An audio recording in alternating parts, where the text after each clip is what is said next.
Terrence Bud Crawford addresses the sickness that's basically going on in boxing and basically in YouTube for the most part. And he basically says that y'all just miserable, man. You know, and Terrence Bud Crawford is right. Most of these people drag their miserable lives up into boxing and display the same thing that go on in their life through boxing. You know, people are just flat out not happy with themselves because the amount of energy that they bring to boxing, you would swear it was something personal. You would swear boxing somehow is connected to their way of living, you know? And basically, in a nutshell, all Terrence Bud Crawford is doing, I mean, we know what he's doing. He's addressing the Eroll Spence fans. Let's face it. That's exactly who he's talking about. And for the most part, Terrence Bud Crawford, you know, he's a quiet dude. And he done took a lot of shit, especially from the Eroll Spence Fanatics. He done took a lot of shit. And them talking about him and attacking him. And, you know, for the most part, he's being quiet. That's why Letitia Crawford, his sister, you know, basically says all the things that she says because Bud is actually meek on a lot of things. So when you see Bud come out and he drop a tweet like this, you know it just comes from all the hate that comes from the Eroll Spence fans. And the funny thing is, it's crazy how much Terrence Bud Crawford and Marvin Hagler have in common when it comes to their careers. One day I'm going to do a video on it, but it's crazy. To me, Eroll Spence and Terrence Bud Crawford is nothing more than a Marvin Hagler, Sugar Ray Leonard story. And if you know that story, you know Hagler had to come up the hard way, get everything the hard way, fight for every inch that he got in boxing. He had to fight for it.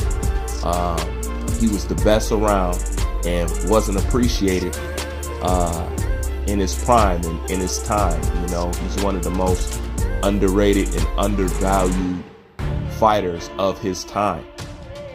And Sugar Ray Leonard was looked at as the golden child, the person who's been handed everything, you know, the commercial star and everything like that. And if you ask me, if you look at the careers and the situation between these two, and you look at Eroll Spence and you look at Terrence Bud Crawford, it's almost the exact same thing. You know, and all Terrence Bud Crawford criticism comes because he opposes Eroll Spence. All his hate comes because he wants to fight Eroll Spence. Other than that, people have no reason to dislike Terrence Bud Crawford. Terrence Bud Crawford, as far as a model wise, is too good for boxing and too much of what you want inside of boxing to actually dislike him or not like him. You can be a fan of somebody else, you know, and necessarily don't support or root for Terrence Bud Crawford. But when it comes to these Eroll Spence fanatics, they take it a step further. It's like, if I like him, I don't fuck with you at all. I don't fuck with you in life. I don't like your fans. I'm against your fans. I'm against you. I'm against everything you have done. I'm going to discredit you every chance that I get. You ain't nothing but a crawfish and all this other shit. I mean, they just go too fucking far. So that's why he said that they're unhappy with their life. And they must be unhappy with their life because to put that much energy into it. And I tell Eroll Spence fanatics and fans all the time, I'm not against you. They be talking to me like we're in a gang and, you know what I'm saying, we represent different sets and we got to go at it. I was like, no, we ain't got to go at it. I'm honest. I talk about boxing. You view that as hate. Honesty is viewed as hate. Point blank and period. You just can't believe that somebody have an opinion. And with your sensitive disposition, you tend to think that anybody being honest is actually hate. But at the end of the day, what y'all don't understand is the golden ring wasn't put around Terrence Bud Crawford like it was put around Eroll Spence. You know, Eroll Spence was promised to be this, to be that, to be the truth, to be the baddest, to be the boogeyman, to be the guy nobody wants to fight, to have the power nobody can withstand against, and all this other stuff. So when people buy into that and say, okay, well, let me test the limits of his metal. let me see you go fight this person or go fight that person. Or if you the baddest or you claim you the baddest, most boxing aficionados view Terrence Crawford as not just the baddest welterweight, but the baddest fighter in the world. Can we see you fight that person? And all of a sudden, that's hate. People are upset at you. People talking shit. You pushing propaganda. You working for somebody's promotional team, low key, and all this other shit. It's just too much at the end of the day. They take this shit too fucking far. And all this because he wants to fight Eroll Spence. Now, the funny thing is, when Eroll Spence was trying to fight Keith Thurman, we was all against that, and we didn't like how Keith Thurman was acting. And like, why don't you give this kid a shot?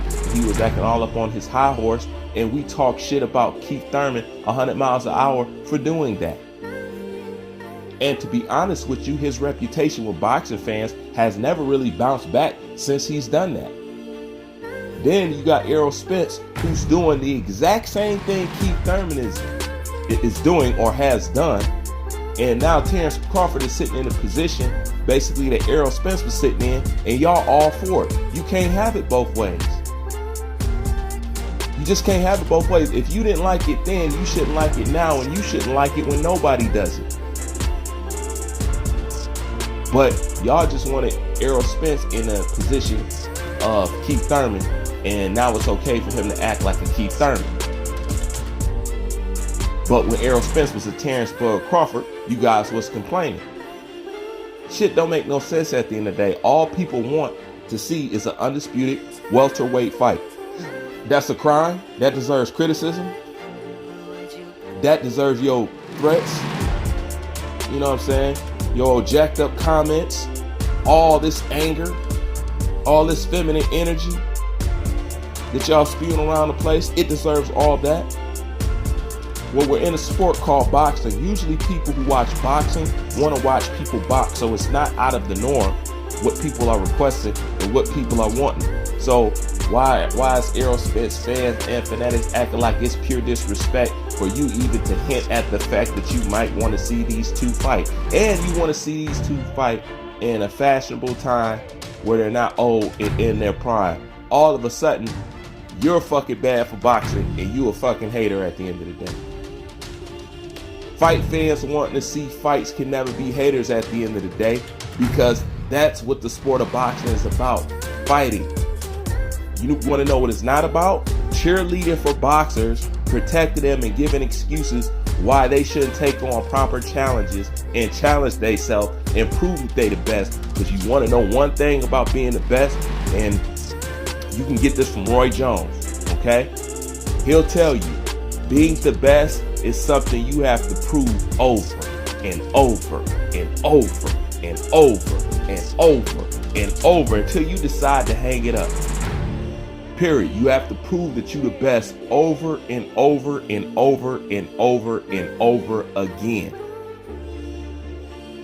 Period. If you want to be the best, you want to be at the top, you claim he the big dog, you claim he the big fish, well, you know what happens with being on top. Heavy lies the crown. Everybody knows that. Everybody want that position, but don't want the responsibility of the damn position. If you say he's at the top, do you know what comes with being at the top? Pressure. Everybody's at your head. Everybody's challenging you. You're the one that all eyes are on. That's what happens. And people just got to understand that. If you say he's this, if you say he's great, if you say if he is all that, then all those things will come with it. That comes what they call the territory. It comes with the territory. That's just how it is. And y'all bitching because the things that come with the territory is just a signal of his own success, and that's what comes with it, with being successful. That's why I don't understand how guys or champions could be clout chasing guys, but at the same time, people will tell you, oh, he's the best pound for pound fighter. So how come when people say they want to see the best pound for pound fighter fight this guy, the other guy is check chasing, or he's clout chasing, or he doesn't deserve a shot? Once again, that shit doesn't make any sense. And at the end of the day, Terrence Crawford is just talking about the sickness that goes on with a lot of you fucking boxing fans. Y'all take this shit fucking too far. Ain't no reason for y'all to dislike Crawford the way y'all dislike Crawford. Y'all doing the same thing to Crawford that y'all's trying to do to Anthony Joshua. Okay, so you a Deontay Wilder fan. It don't mean that you gotta be full anti-Anthony Joshua, not just in boxing, but just in life. You walk around with the attitude you got for boxing in life. It doesn't make no sense. You can still root for the other guy and respect the other guy. I don't fucking get it. But the natural, pure, just driven from your soul and the cracks of your bones hate that comes out just because you fancy a motherfucking fighter from Texas? Well, you know what? Go ahead and do your thing. Put them knee pads on. Ain't nobody knock you. But the crazy part is some people, it's just a sport to them. They do not live their life vicariously through these fighters the way that y'all do. And these fighters don't dislike each other the way you fan bases be disliking each other. They don't hate each other like that. Y'all be taking this shit too damn far, man. We fan, I'm out.